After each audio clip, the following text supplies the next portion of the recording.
waan gaarii kan raawwatan dubartoonni hedduun jiru turan. Ati garuu hundumarra ni caalta. Kitaaba Fakkeenyaa boqonnaa 31 lakkoofsa 29.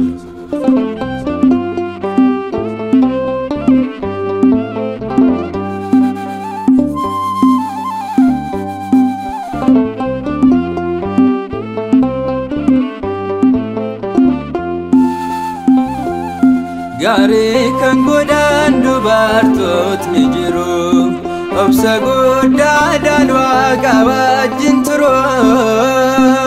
Kan kee garuu isaan keessa adda. Maariyaam ulfinni kee guddaa, Maariyaam ulfinni kee guddaa. Gaarii kan godhan dubartootni jiru, obsa guddaadhaan Waaqa wajjin turu. Kan kee garuu isaan keessa adda. Maariyaam ulfinni kee guddaa, Maariyaam ulfinni kee guddaa. Gaarii kan godhan dubartootni jiru, obsa guddaadhaan Waaqa wajjin turu. Kan kee garuu isaan keessa adda.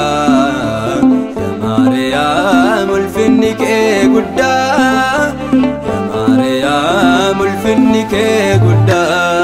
Gaarii kan godhan dubartootni jiru, obsa guddaadhaan Waaqa wajjin turu.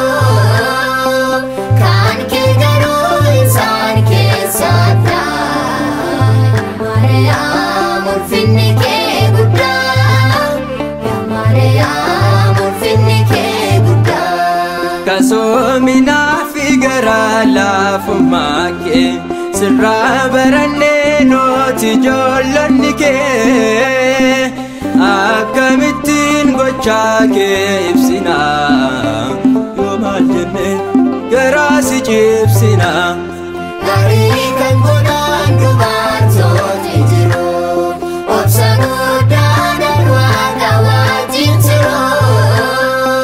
Kan kee garuu isaan keessa adda. Maariyaam ulfinni kee guddaa, Maariyaam ulfinni kee guddaa. Barcuma ulfinaa daaksiyoo siif laatte, sareen dheebonnaan ati bishaan obaaste. Nama qofaaf miti garaan kee kan na'u, kan si jibban hunduu hin qaana'u. Gaarii kan godhan dubartootni jiru, obsa guddaadhaan Waaqa wajjin turu. Kan kee garuu isaan keessa adda. Maariyaam ulfinni kee guddaa, Maariyaam ulfinni kee guddaa. Barbaadeen arganne Waaqni kan akka kee, hin jijjiiramne chaappaan durbummaa kee. Dhaloota kan ta'e hunduu siin hafaarsu, arjaa ta'uu kee dhaloota talabsu. Gaarii kan godhan dubartootni jiru, obsa guddaadhaan Waaqa wajjin turu. Kan kee garuu isaan keessa adda.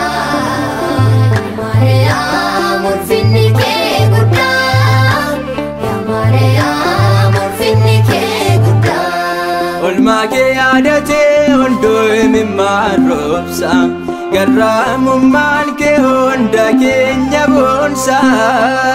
Galteettan baatu laphee keenya keessa, sochiin jiraachuun nu ifoo baay'eessa.